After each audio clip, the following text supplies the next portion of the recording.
Buster mentioned something the other day about, he's like, you were so fresh off the playing field, and maybe there's something you can offer from that perspective.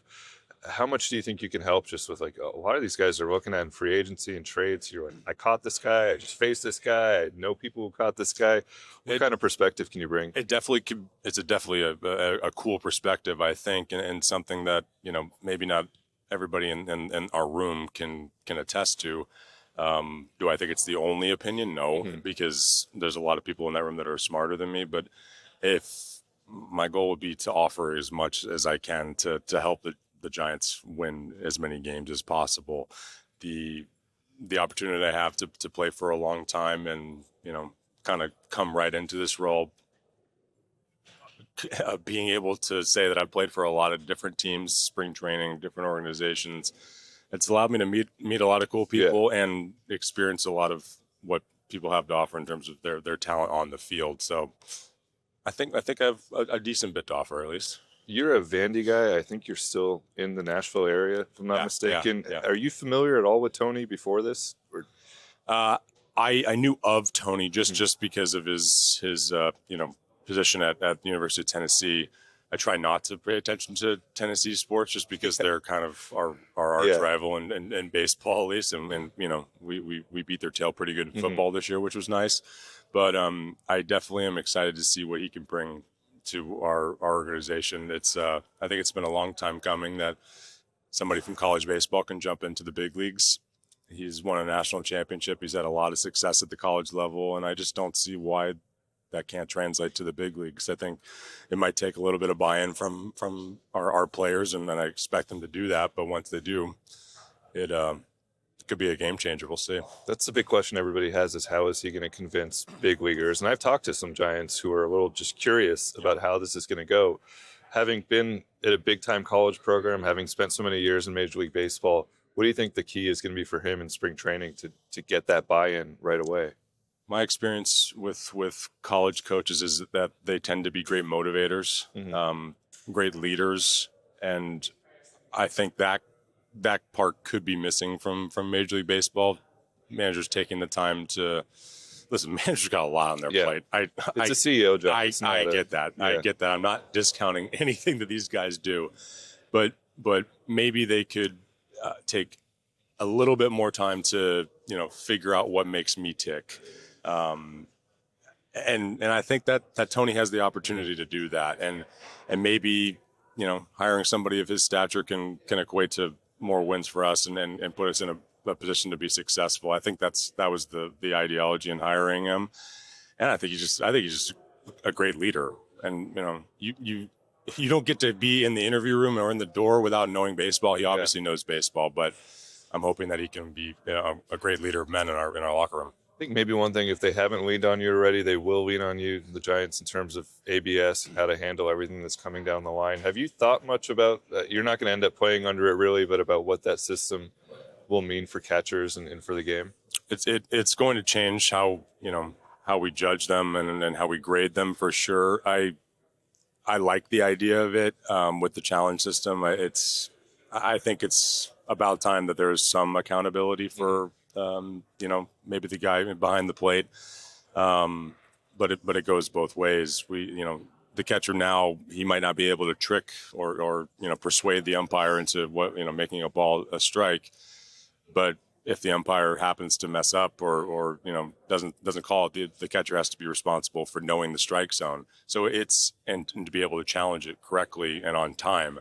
So I think that presents a different opportunity for Patty to get in the cage, maybe on the True Jack system and gain another skill in terms of, all right, I know that this pitch is a strike, as opposed to I'm making this ball I know is a ball a strike. This is a strike. Yeah. He called it a ball. I got to tap my head. Yeah. And make a difference that way, because it could be a huge game changer for somebody that does know the zone versus that doesn't know the zone. The conventional wisdom out there is that Patrick is better than this than anybody in the world, and that this is going to be harmful to just his value, taking that away. But when we talk to him, I think he's come around to, like, there's going to be all this stuff we don't think about where he's still much better at that than anybody else, and he's still going to have an advantage.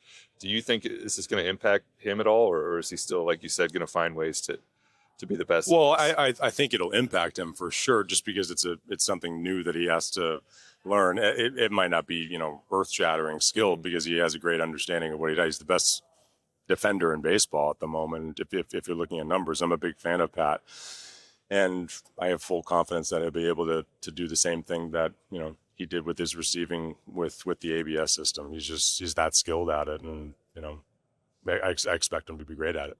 I look back at your career, and it coincides with the 1 year in the last decade with the Giants that's just such an outlier for every other year. When you think of 21 and you guys try to get back, I mean, 107 wins, probably that's a hard thing to say, let's get back to that. But back to that kind of baseball, does anything stick out from that year where you go, this is maybe what's been missing before and after that and something we need in 26? That year would be hard to replicate, I think. I think that was...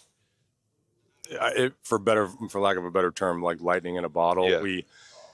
We signed a very particular set of players, along with some perennial all-stars. Anytime you have a team with Buster and Belt and Craw, like those guys have won World Series, so they're the mainstays. They're the catalyst of that whole organization. And then you sprinkle in a couple missing pieces there, but I don't know if it's repeatable. Mm-hmm.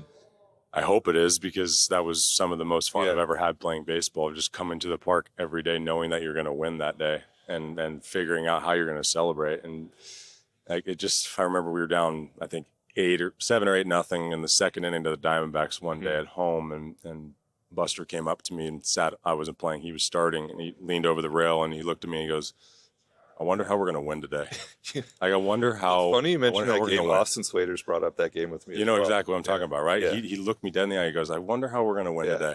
Because he knew we were going to win. And we did. I think he has it a grand slam or something to put us away. But, special season for me, and I hope we can, replicate it in some way. You'll try to find some of that. I'm going to finish with maybe a dumb question. Everybody sees between innings, the catcher goes out to warm up.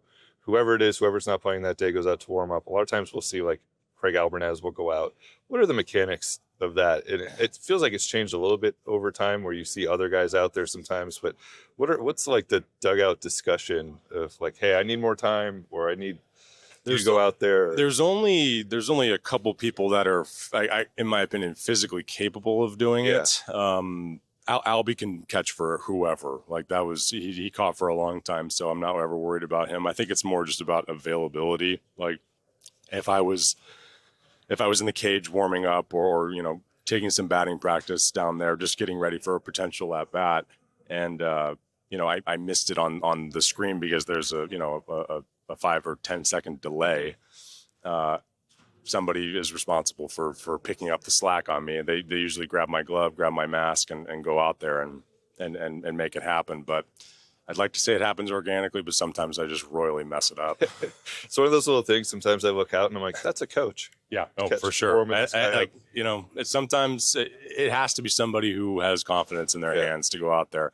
Either that, or just wait for me to be ready, and hopefully the umpire doesn't call a ball on us to start the inning. Was there anybody when you were catching who, maybe a Giant, who you hated warming up, or you're like that? Yeah, Camilo Doval. I was going to say that's probably the guy. Yeah, I rarely wore a mask out there, because it's kind of like a rite of passage to get to the big leagues. You don't have to wear a mask. Like, it's pretty dumb. You should wear a mask always, if anybody's listening out there.